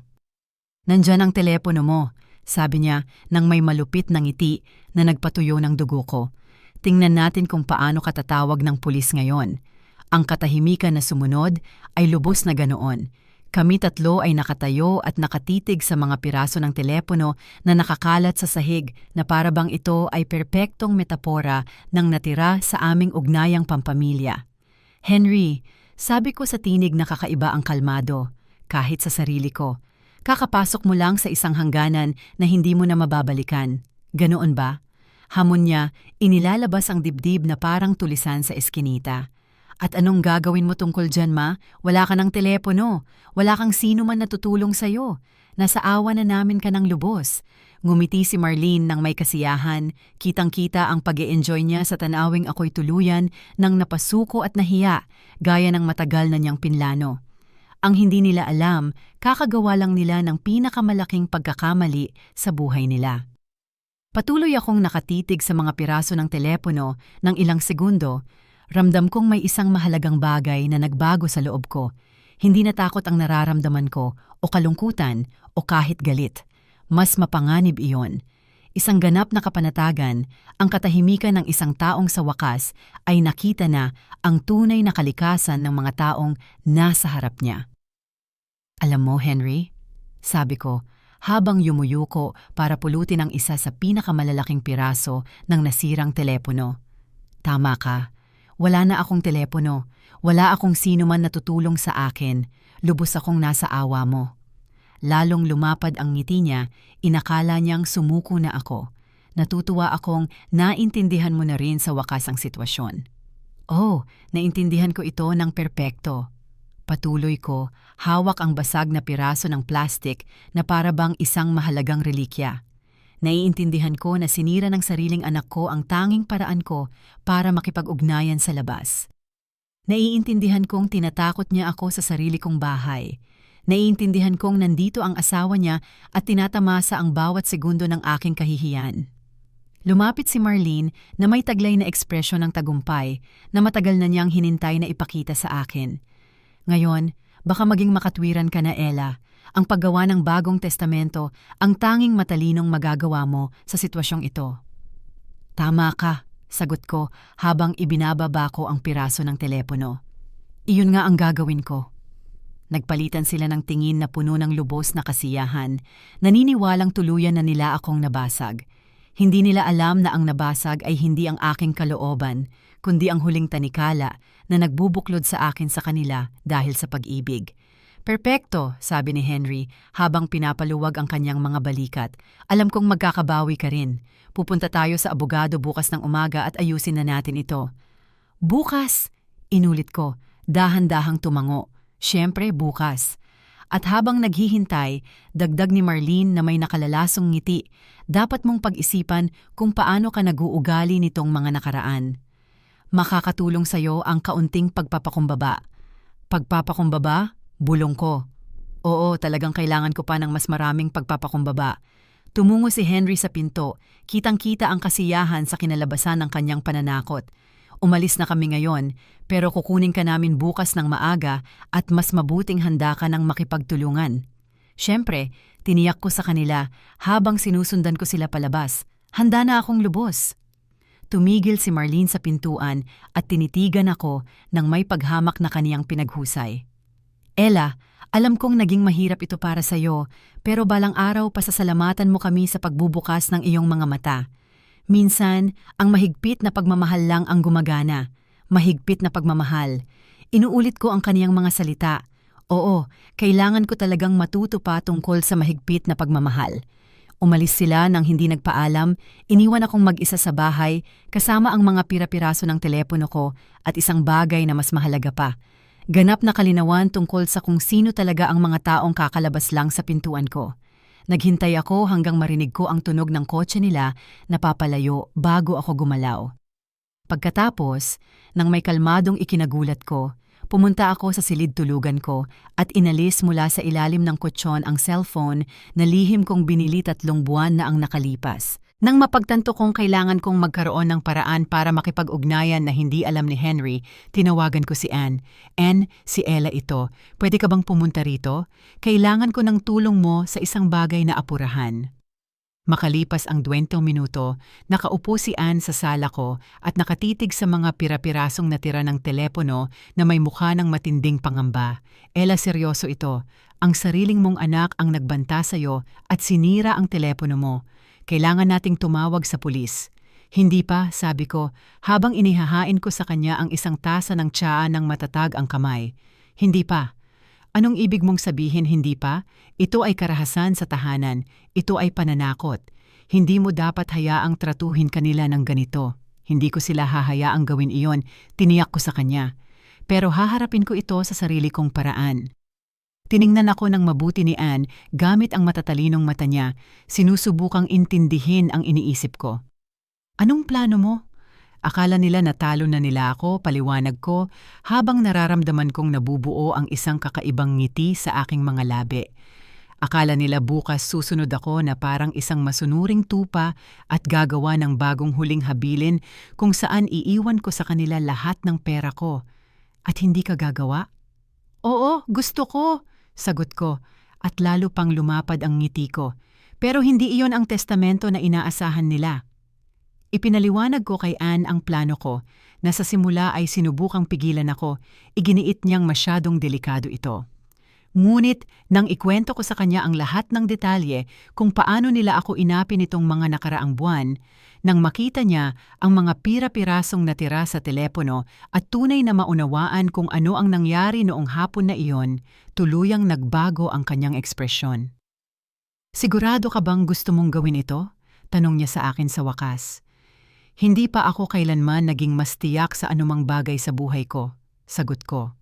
Sa loob ng 30 taon, pinayagan kong tratuhin akong masama dahil sa takot na mawawala ang pagmamahal ng anak ko. Pero ngayon, napagtanto kong nawala na ang pagmamahal na iyon noon pa man. Ang natitira ay hindi pag-ibig. Ito ay nakagawi ang ugali, kaginhawahan at kasakiman. Tumango ng dahan-dahan si Anne. Ano ang kailangan mong gawin? Kailangan kitang maging saksi, sabi ko. Kailangan kitang makita ng eksakto kung paano nila ako tinatrato para kapag natapos na ito lahat, maaari kang magpatotoo kung ano talaga ang nangyari. Nang gabing iyon, hindi ako makatulog. Ngunit hindi ito dahil sa takot o pagkabahala. Ito ay dahil sa kakaibang pakiramdam ng kalayaan na aking nararanasan. Sa unang pagkakataon sa loob ng mga dekada, ako ang magkakaroon ng ganap na kontrol sa aking buhay. Ipapakita ko kina Henry at Marlene na lubos nilang pinaliit ang babaeng inakala nilang na domestika na. Sa ganap na ika-8 ng umaga, tinawagan ko ang abogado na siyang gumawa ng aking orihinal na testamento. Ipinaliwanag ko na kailangan kong gumawa ng ilang agarang pagbabago at hiniling kong pumunta siya sa bahay ko sa parehong umaga bago dumating sina Henry at Marlene. Sigurado ka ba sa mga pagbabagong ito, Miss Ella? Tanong ng abogado sa akin matapos niyang suriin ang mga bagong tagubiling ibinigay ko sa kanya. Medyo matindi nga ang mga ito. Lubos akong sigurado, kinumpirma ko, pinirmahan ang bawat pahina ng may determinasyong matagal ko nang hindi naramdaman. At gusto kong maging ganap na malinaw na ginagawa ko ang mga desisyong ito ng buong pag-iisip at walang sapilitan, naiintindihan. Ifa-file agad ang mga dokumento sa ganap na 10 ng umaga. Gaya ng kanilang pangako, narinig kong dumating ang kotse ni Henry sa harap ng bahay ko. Nakatago si Anne sa kusina kung saan niya naririnig ang lahat ng nangyayari sa sala. Naka-record ang cellphone ko, nakatago sa gitna ng mga una ng sopa. Binuksan ko ang pinto bago pa man sila makatok, na may perpektong pagpapanggap ng pagsusuko. "Magandang umaga," sabi ko nang may sumasa ilalim na tinig. "Inaasahan ko na kayo." Pumasok si Henry na may kayabangan ng isang mananakop, gaya ng ipinakita niya noong nakaraang gabi. "Perpekto. Mukhang nakabuti sa'yo ang isang gabi ng pagninilay." "Oo," ang bulong ko, habang nakayuko. Naiintindihan ko ng lubos ang lahat. Pinagmasdan akong may pag-aalinlangan ni Marlene na para bang naramdaman niyang may hindi tama, ngunit tila nakumbinsi siya ng aking pagganap bilang isang babaeng talo. "Tinawagan mo ba ang abogado?" tanong sa akin ni Henry. "Pumunta na siya," ang sabi ko sa kanila. "Nakahanda na ang bagong testamento." Nagpalitan sila ng tingin na puno ng lubos na tagumpay. Nanalo na sila o iyan ang akala nila. "Napakaganda," sabi ni Marlene na nakaupo sa sofa ko na para bang pag-aari niya ang bahay. "At ano nga ba ang nakasulat dito?" Ipinakita ko sa kanila ang kopya ng dokumento. Pinanood ko ang pagliliwanag ng kanilang mga mata nang basahin nila ang unang mga linya. Ang hindi nila alam, ang hawak nila ay isang pekeng kopya na inihanda ng sadyang para sa sandaling ito. "Perpekto," bulong ni Henry habang binabasa ang tungkol sa kanyang buong mana. "Alam kong magkakabawi ka rin." "Oo," sabi ko, ramdam ko ang adrenaline na dumadaloy sa aking mga ugat. Ganap akong nagkamalay. "Ngayon na ayayos na ito," sabi ni Marlene. Inilagay ang pekeng kopya ng huling habilin sa kanyang bag na parang tropeo. "Kailangan nating pag-usapan ng ilang practical na bagay." "Anong klaseng bagay?" tanong ko, habang pinipilit kong panatilihin ang aking pag-arte bilang isang masunurin at talunang babae. Singit ni Henry habang komportableng umuupo sa armchair na para bang siya na ang bagong may-ari ng bahay. "Ngayon na alam nating sa huli ay sa atin na ang ari-arian na ito, iniisip namin ni Marlene na baka mas mabuting lumipat ka sa lugar na mas angkop sa edad mo." "Angkop sa edad ko?" Inulit ko, nararamdaman kong kumukulo na ang galit sa aking mga ugat, ngunit pinipilit kong maging kalmado ang boses. "Oo, ma. Isang lugar kung saan matatanggap mo ang pangangalaga na kailangan mo. Isang pasilidad para sa matatanda. Marahil isang lugar na may medikal na tauhan na available 24/7? Tumango si Marlene ng buong sigla. "Naghahanap kami ng ilang napakagandang opsyon, mga lugar kung saan makakapag-social ka sa mga taong kasing edad mo, kung saan hindi mo na kailangang mag-alala sa pagpapanatili ng malaking bahay na ito." Nakikita ko, bulong ko, habang pinipiga ko ang aking mga kamao sa likod. "At kailan ko raw kailangang lumipat?" "Aba," sabi ni Henry, habang nagpalitan sila ng isa na namang malagim na titig ng kanyang asawa, "iniisip namin na mas maaga, mas mabuti, kailangan ng malaking pag-aayos ang bahay na ito kung ibebenta namin ito sa tunay nitong halaga." "Ibebenta?" Tinitigan ko sila na parang nalilito. "Pero akala ko gusto ninyo ito para sa inyong sarili." "Ay, hindi!" sumagot si Marlene na may halakhak na nagpabalingit sa ngipin ko. "Masyadong luma ang bahay na ito, masyadong maliit para sa aming pangangailangan, pero napakaganda ng lote, napakagandang lokasyon. Sa tamang pag-aayos, o mas mabuti pa, kung gibain ito at magtayo ng moderno, makakakuha kami ng halos $400,000. Nariyan na ang walang awang katotohanan. Hindi lang nila gustong paalisin ako sa sarili kong bahay, kundi pinlano pa nilang burahin ang bawat bakas ng buhay na itinayo ko roon. Bawat alaala ng mga taong ginugol ko sa pagpapalaki ng anak ko sa loob ng mga pader na ito. $400,000, inulit ko ng mabagal. Malaking halaga iyan. Sakto, kinumpirma ni Henry.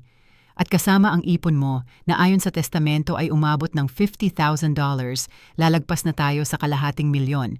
Sapat na iyon para sa akin at kay Marlene para mabili ang bahay ng aming mga pangarap sa pinakamagandang kapitbahayan sa lungsod. Ang bahay ng iyong mga pangarap? Bulong ko na nararamdaman ko ang bawat salita na parang sampal. At saan ako lulugar sa mga pangarap na ito? Aalagaan ka ng maayos sa pasilidad. Tiniyak sa akin ni Marlene nang may paghamak na lubos niyang pinagyayaman. Magkakaroon ka ng lahat ng kailangan mo, pagkain, bubong sa iyong ulo at medikal na atensyon. Ano pa ang hihilingin ng isang babaeng kasing edad mo? Ano pa ang maaari kong hingin? Marahil respeto, marahil pasasalamat, marahil para sa anak na inialay ko ang buong buhay ko, na huwag akong tratuhin na parang lumang kasangkapan na pwedeng itapon.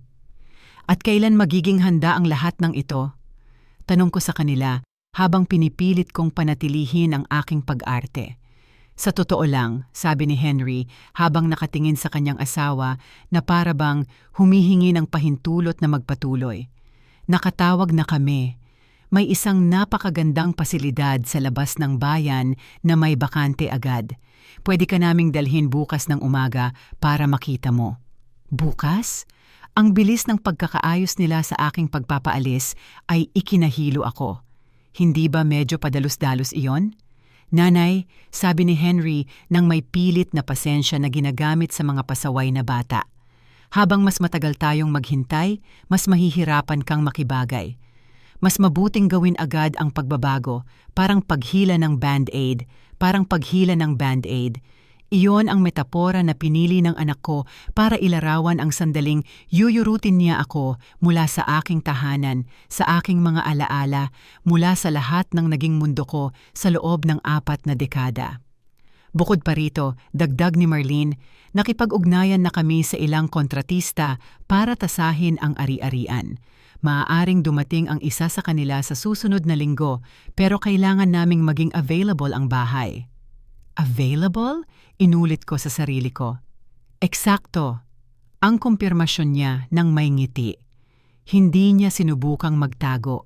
Nanatili akong tahimik ng ilang sandali, nagkunwaring pinoproseso ang lahat ng impormasyong ibinigay nila sa akin. Sa totoo lang, nilalasap ko ang bawat segundo ng usaping ito, tinatala ang bawat malupit na salita, bawat walang awang plano, bawat pagpapakita ng kasakiman at paghamak na matagal na nilang itinago sa likod ng kanilang maskara ng pagmamalasakit bilang magulang.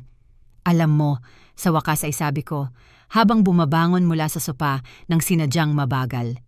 Sa tingin ko tama ka, sa tingin ko panahon na para tanggapin ko na ang katotohanan ng sitwasyon ko.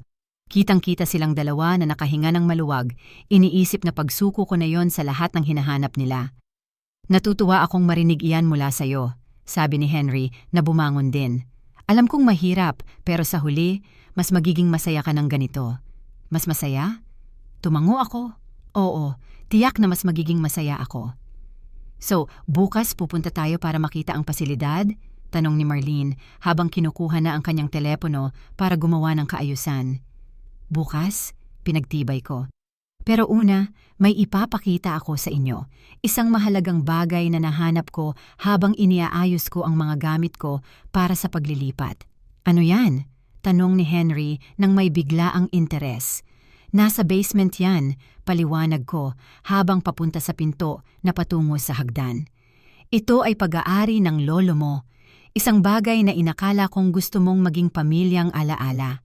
Nanalo ang kuryosidad kaysa sa anumang pag-iingat na maaaring mayroon sila. Sinundan nila akong dalawa papasok sa basement, bumababa sa kahoy na hagdan na kumikis-kis sa ilalim ng aming mga paa. Ang basement ko ang lugar na iniiwasan ni Henry ng maraming taon. Noong bata pa siya, may hindi makatwirang takot siya sa mga sarado at madilim na lugar. At bilang isang matanda, nagpasya na lang siyang wala siyang dahilan para bumaba roon. Ang hindi niya alam ay ginawa kong pribadong santuwaryo ang espasyong iyon. Ang lugar kung saan ko iningatan ang lahat ng aking pinakamahalagang alaala at ilang bagay na matagal ko nang kinokolekta. Medyo madilim dito, sabi ko sa kanila. Habang pinapailawan ko ang ilaw sa hagdan, ngunit iniwan kong nakalubog sa dilim ang natitirang bahagi ng basement. Mag-ingat kayo sa paghakbang. Nakarating kami sa paanan ng hagdan at pinailawan ko ang pangunahing ilaw. Sumilay ang basement, inihayag ang inihanda ko ng buwan nang hindi nila nalalaman. "Ano ito lahat?" tanong ni Marlene habang nakatingin-tingin ng may halo ng pagkalito at pagkabahala. Natabunan ng mga larawan, dokumento at gupit diaryo ang mga pader, ngunit hindi ito pangkaraniwang alaala ng pamilya. Ito ay ebidensya. May mga larawan ng pasa na nakuha ko sa mga pagkakataong itinulak ako ni Henry sa aming mga pagtatalo. Mga kopya ng bank statements na nagpapakita ng lahat ng pautang na hindi niya kailanman nabayaran. Mga recording ng pag-uusap nila ni Marlene na hindi maganda ang sinasabi nila tungkol sa akin. Akala nila hindi ko sila naririnig. Ito ang aking archive, paliwanag ko ng may kalmadong salungat sa lumalalang takot sa kanilang mga muka. Lahat ng ginawa ninyo, lahat ng sinabi ninyo, lahat ng pinlano ninyo, nandito lahat. Lumapit si Henry sa isa sa mga pader, binabasa ang ilan sa mga dokumento na may kulay kaping muka na nagdulot sa akin ng labis na kasiyahan. "Nanay, ano ito? Bakit?" Tinapos ko ang tanong niya. Bakit ko idinokumento ang lahat? Dahil alam kong balang araw, kakailanganin ko ng patunay kung sino talaga kayong dalawa. Nahanap ni Marlene ang mga transkripsyon ng ilan sa kanilang pinakamalupit na pag-uusap sa telepono, mga pag-uusap na lihim kong ni-record sa nakalipas na ilang buwan. Illegal ito, sigaw niya, habang hawak ang mga papel ng nanginginig ang mga kamay. Hindi mo pwedeng i-record ang mga pribadong usapan. Sa totoo lang, pwede ko, impormado ko siya. Sa sarili kong bahay, karapatan kong i-record ang anumang usapan. At dahil idinedokumento ko ang emosyonal at pinansyal na pang-aabuso, anumang korte ay tuturing itong ganap na makatwiran. Ang katahimikan sa basement ay nakabingi. Nag-iikot sina Henry at Marlene sa pagitan ng mga pader na puno ng ebidensya na parang mga zombie. Binabasa ang mga transcription ng mga pag-uusap kung saan pinlano nila ang hinaharap ko nang hindi ako kinukonsulta. Tinitingnan ang mga larawang nagdodokumento sa bawat kahihiyan, bawat sandali ng paghamak na pinadanas nila sa akin. "Ito rito," sabi ko, itinuturo ang isang partikular na bahagi ng pader. "Ay sa tuwing nanghiram kayo ng pera sa akin at hindi ninyo ako binayaran kahit isang sentimo. Sa kabuuan, utang mo sa akin ang $47,000. Lumapit si Henry sa mga dokumento at lalong pumutla ang kanyang muka. "Ma, hindi iyon pautang. Iyon ay yaw, iyon ay tulong pamilya." "Tulong pamilya?" Tumawa ako ng may pait na nagmula sa aking kaluluwa. "Ganyan na ba ang tawag ninyo sa pagnanakaw ngayon? Dahil narito ang mga recording mo na nangako kang babayaran mo ako sa bawat sentimo."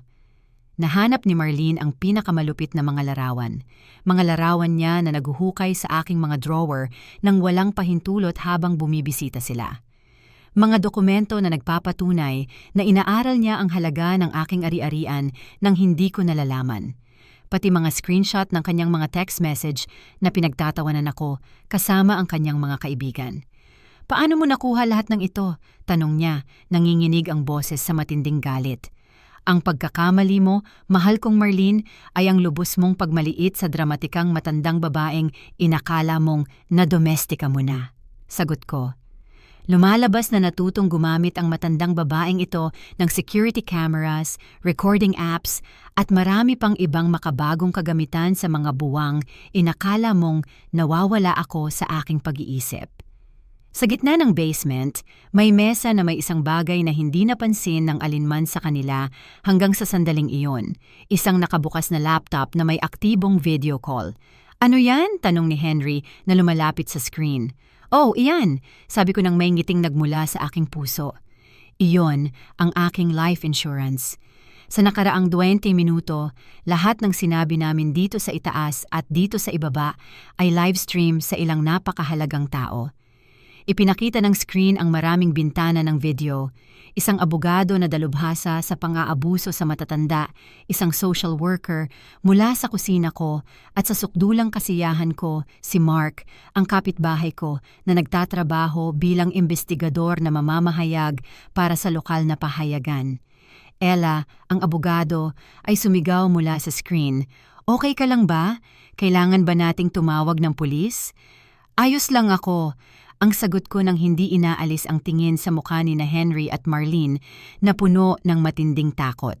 Sa totoo lang, hindi pa ako naging mas mabuti kailanman.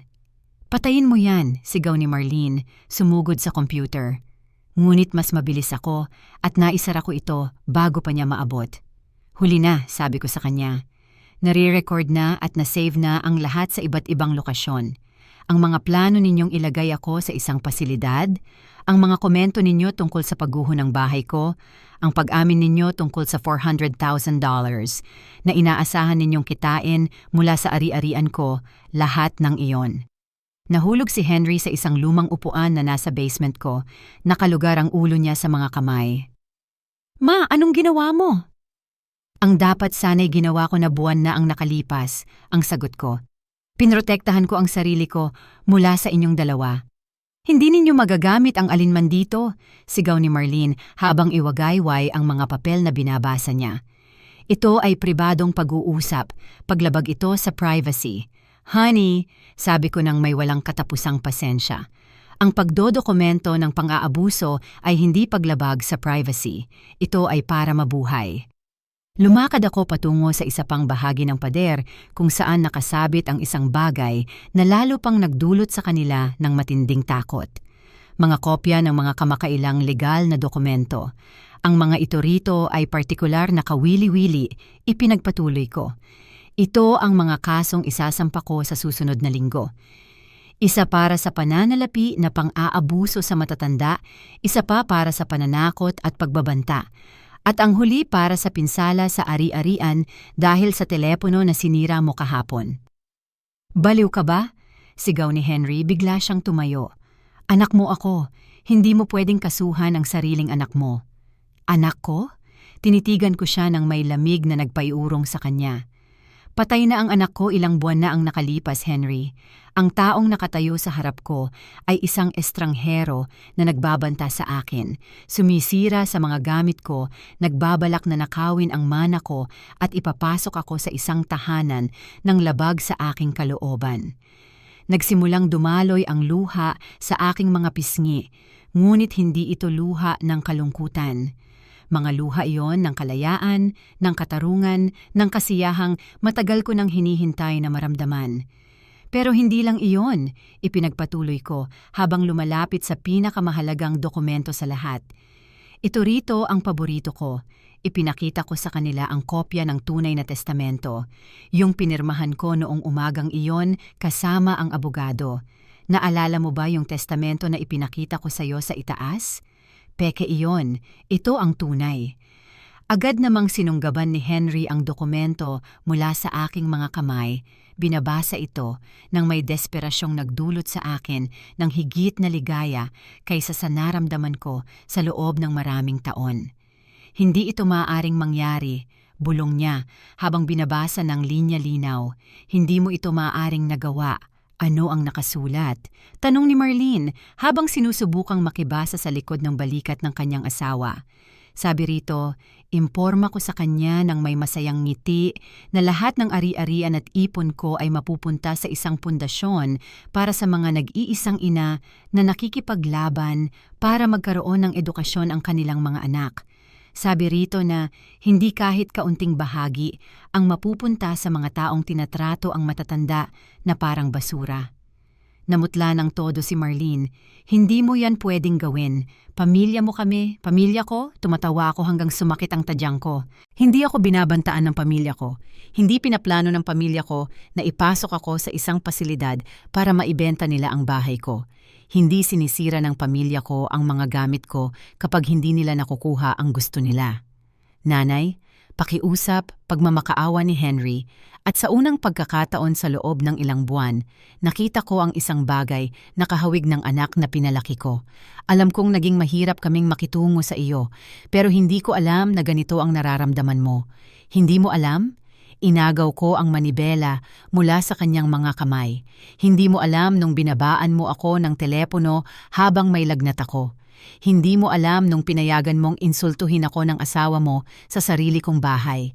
Hindi mo alam nung binalaan mo akong iwanang mag-isa kung hindi ko gagawin ang gusto mo. Naiinis lang ako. Namilipit siya sa pag-aatubili. Hindi ko naman ibig sabihin yon, pero sinabi mo at tinotoo mo. At sa loob ng ilang buwan, tinrato mo akong parang istorbo na kailangan mong tiisin hanggang sa tuluyan mo na akong maalis.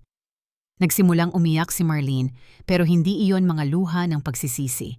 Mga luha iyon ng sukdulang galit at pagkadismaya sa pagkabigo ng kanyang perpektong plano sa harap ng kanyang mga mata. Hindi pa ito tapos, sigaw niya. Ihahabol namin ang testamento na iyon. Patutunayan namin na hindi ka na sa hustong pag-iisip. Sige, sabi ko sa kanya, habang lumalapit kami hanggang magkaharap. Subukan mong patunayan na hindi ako nasa tamang pag-iisip. Subukan mong ipaliwanag sa hukom kung bakit ang isang babaeng masinsinang nagdokumento ng buwan-buwang pang-aabuso at pagpapabaya ay wala raw karapatang magpasya kung ano ang gagawin sa sarili niyang pera. Ang katahimikan na sumunod ay lubos na katahimikan. Sa wakas, naunawaan nilang dalawa na sila ay natalo, na ang kanilang kasakiman at kalupitan ang naging dahilan ng kanilang pagbagsak. Bukod pa dyan, dagdag ko, habang papunta sa hagdan, nakalimutan mong ilalathala lahat ng ito sa pahayagan sa susunod na linggo. Nasa kay Mark na ang lahat ng material na kailangan niya para magsulat ng isang napaka-interesanteng artikulo tungkol sa pang-aabuso sa matatanda sa mga pamilyang nasa gitnang uri.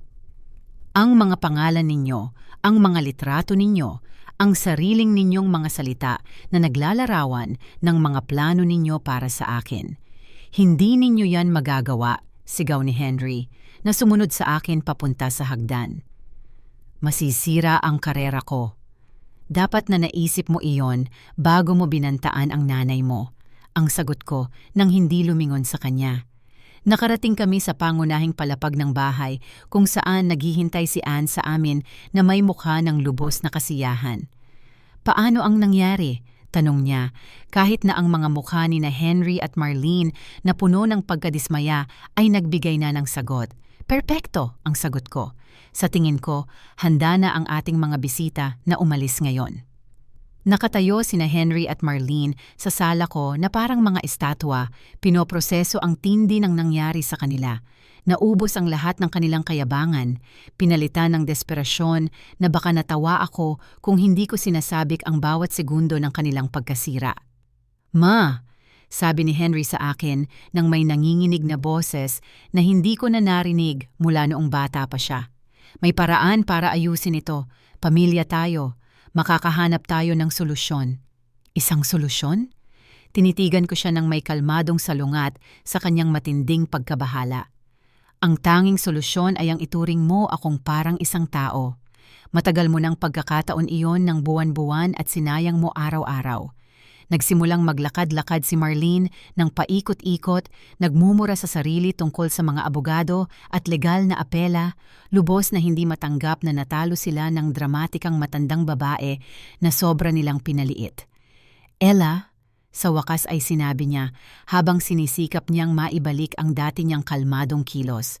Alam kong may mga hindi tayo pagkakasundo, pero sobra na ito. Sinisira mo ang sarili mong pamilya. Hindi ako ang sumira ng kahit ano, sagot ko. Ikaw ang sumira sa pamilyang ito noong araw na naisip mong pasanin ang pagmamahal ko at karapatan mo ang pera ko. Dinodokumento ko lang ang pagkawasak na naidulot mo na. Lumapit si Anne sa akin at inilagay ang maprotektang kamay sa balikat ko. Ella, sa tingin ko oras na para umalis sila. Papunta na ang pulis para kumuha ng formal na ulat tungkol sa pananakot at sa basag na telepono. Ang pulis. Lalong pumutla si Henry. Ma, huwag mo itong gawin. Ang trabaho ko, ang reputasyon ko, lahat ay masisira. Ang reputasyon mo? Inulit ko ang kanyang mga salita nang may tunay na hindi ka panipaniwala. Hanggang sa huli, ang iniingatan mo lang ay ang reputasyon mo. Hindi ang sakit na idinulot mo sa akin, hindi ang mga taong nawala sa akin sa pagmamahal ko sa iyo ng walang kondisyon, kundi ang mahal mong reputasyon. Hindi lang iyon, sigaw niya. At sa isang sandali, nakita ko ang bakas ng marahas niyang ugali na ipinakita niya noong isang araw. Ito ang buong buhay ko, ang karera ko, lahat ng pinaghirapan ko. Lahat ng pinaghirapan mo? Bulong ko habang papalapit sa bintana kung saan ko nakita ang kumikislap na ilaw ng isang pulis na papalapit sa kalye. Iyon ba ang karerang pinunduhan ko mula sa ipon ko? Ang trabahong nakuha mo dahil sa edukasyong pinag-aralan ko sa pamamagitan ng pag-o-overtime? Lalong tumindi ang tunog ng sirena at parehong kusang lumapit sina Henry at Marlene sa pinto na parang natatakot na hayop na naghahanap ng takasan. Huwag pa kayong umalis, sabi ko sa kanila nang may ngiting tiyak na nakakatakot. Gusto kong manatili kayo at makilala ninyo ang mga opisyal. Gusto kong personal ninyong ipaliwanag kung bakit inakala ninyong magandang ideya ang pagbabanta sa isang 18 anyos na babae. Kumatok ang mga pulis sa pinto eksaktong 3:00 ng hapon. 2 batang opisyal ang nakinig sa kwento ko nang may kaseryosohan na nagdulot sa akin ng kasiyahan. Kinumpirma ni Anne ang lahat ng kanyang nasaksihan at tinanggap bilang paunang ebidensya ang mga audio recording na ginawa ko. Miss Elliot, sabi ng isa sa mga pulis matapos makuha ang lahat ng impormasyon, nais mo bang magsampa ng formal na kaso laban sa anak mo at sa manugang niya? Tinitigan ko si Henry na nakaupo sa sofa ko at nakahawak sa ulo, lubos na talo. Sa isang sandali lang, naramdaman ko ang kislap ng pagmamahal ng isang ina na siyang humubog sa buhay ko sa napakaraming taon. Pagkatapos ay naalala ko ang mga salita niya noong nakaraang araw. Walang sino man ang humiling sa'yo na isakripisyo ang buhay mo para sa akin. Naalala ko ang malupit na ngiti nang wasakin niya ang telepono ko. Naalala ko ang mga plano nilang ilagay ako sa isang pasilidad nang walang pahintulot ko.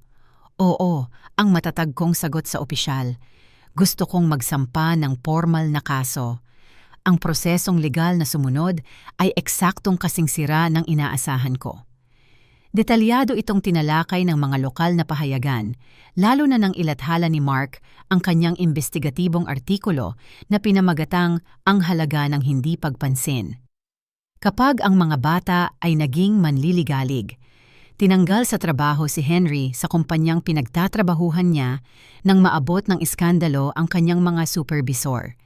Nawalan naman ng posisyon si Marlene sa klinika nang magpasya ang mga administrador na ang isang taong sangkot sa pang-aabuso sa matatanda ay hindi angkop sa isang medical na kapaligiran.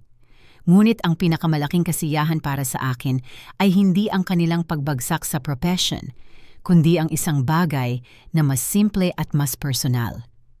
Isang hapon, 3 buwan matapos ang lahat ng gulo sa batas, dumating si Henry sa pintuan ko.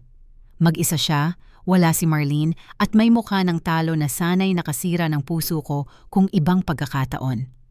Ma, sabi niya nang buksan ko ang pinto, pwede ba tayong mag-usap? Tiningnan ko siya ng matagal, pinagmasdan ang pagod niyang mukha, ang malalim niyang mga kulubot sa ilalim ng mata, at kung paano siya tumanda ng ilang taon sa loob lamang ng ilang linggo. Hindi, ang payak kong sagot. Pakiusap, ang pagmamakaawa niya, at nagsimulang dumaloy ang luha sa kanyang mga pisngi. Nawalan ako ng lahat, ang trabaho ko, ang reputasyon ko, ang kasal ko. Iniwan ako ni Marlene noong nakaraang linggo. Wala na akong kahit ano. Ngayon alam mo na kung ano ang pakiramdam noon, sabi ko nang may ganap na kalmado. Ngayon alam mo na kung ano ang maramdaman kapag nawala ang lahat dahil sa isang taong dapat ay mahal ka. Ma, pasensya na. Pasensya na talaga sa lahat. Alam kong napakasama ko sa'yo. Alam kong hindi mo nararapat ang ginawa namin, pero anak kita. May paraan pa para maayos ito. Sa isang sandali, naramdaman ko ang pamilyar na tukso, na aliwin siya, nabuksan ang aking mga bisig at patawarin ang lahat gaya ng maraming beses kong ginawa noon. Ngunit naalala ko ang isang bagay na natutunan ko sa mga buwang ito ng kalayaan. Ang pagpapatawad na walang kaparusahan ay hindi pagmamahal. Ito ay duwag. Henry, sabi ko, habang pinipigilan ang pintuan na hindi magsara. Sa loob ng 30 taon, pinatawad kita sa bawat kalupitan, bawat sandali ng paghamak. Sa tuwing tinatrato mo ako na para bang hindi ako kasing halaga ng ibang bagay sa buhay mo, pinatawad kita dahil inakala kong iyon ang ginagawa ng mga mapagmahal na ina. Tama, sigaw niya habang sinusubukang lumapit. Ikaw ang nanay ko, mahal mo ako, minahal kita, inayos ko sa kanya. Minahal ko ang matamis na batang dati, niyayakap ako kapag siya'y nagkakaroon ng bangungot. Minahal ko ang ambisyosong binatang nangako sa akin na balang araw ay ibabalik niya sa akin ang lahat ng isinakripisyo ko para sa kanya. Pero ang batang iyon, ang binatang iyon, matagal na silang patay.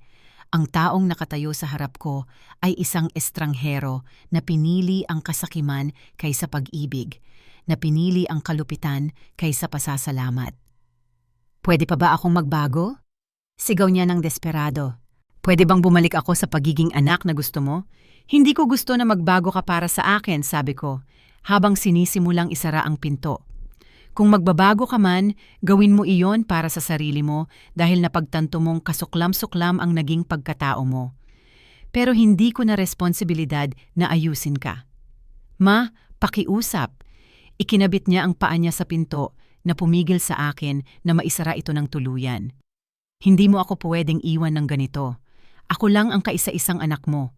Hindi ako sumagot ng may katigasan na ikinagulat ko pa nga. Iniwan mo ako. Opisyal ko lang kinikilala ang nangyari ilang buwan na ang nakalipas. Marahan pero matatag kong itinulak palayo ang paa niya at isinara ko ang pinto. Narinig ko ang iyak niya sa kabilang panig, ang mga pakiusap niya, ang mga pangako niyang magbabago na huli na para makabawi. Nanatili ako sa kabilang panig ng pinto ng ilang minuto, pinakikinggan ang lalaking minsang naging dahilan ng aking pamumuhay na tuluyang gumuho sa aking beranda. May bahagi sa akin na gustong buksan ito para aliwin siya, para bumalik sa pagiging inang nagpapatawad sa lahat. Ngunit ang mas matibay na bahagi, ang bahagi ng akin na muling isinilang sa silong na puno ng ebidensya, ang bahagi na natutong pahalagahan ang sarili, ay nanindigan. Sa wakas, narinig ko ang kanyang mga hakbang na papalayo, ang tunog ng sasakyang sinisindihan, at pagkatapos ay katahimikan. Pumunta ako sa kusina kung saan naghihintay si Anne sa akin na may isang tasa ng mainit na tsaa at isang mapagmalaking ngiti. "Kamusta ang pakiramdam mo?" tanong niya sa akin. "Libre," ang sagot ko, habang tinatanggap ko ang tasa gamit ang mga kamay na hindi na nanginginig. Sa unang pagkakataon sa loob ng 30 taon, pakiramdam ko ay lubos akong malaya. Nang gabing iyon, habang naghahanda akong matulog sa aking bahay, ang aking sariling bahay na hindi na kukuhain ninuman sa akin, pinagmuni-muni ko ang lahat ng nangyari. Nawalan ako ng nag-iisang anak kong lalaki, ngunit nakamit ko ang isang bagay na higit na mahalaga, ang aking dangal. Sa edad na 66, natutunan kong ang pagmamahal sa sarili ay hindi pagkamakasarili, ito ay pangangailangan para mabuhay. Natutunan kong ang pagtatakda ng hangganan ay hindi kalupitan, kundi isang pangangailangan. Natutunan kong minsan ang tanging paraan para iligtas ang natitira sa iyong kaluluwa ay ang putulin ang mga ugnayang sumisira sa iyo. Ibinigay ko ang lahat para sa isang anak na itinuring akong naglalakad na ATM. Ngunit ngayon, sa wakas, ibibigay ko ang lahat para sa nag-iisang taong tunay na karapat-dapat dito, ako mismo. At sa unang pagkakataon sa loob ng mga dekada, hindi ako natakot sa pananaw na iyon. Natuwa ako.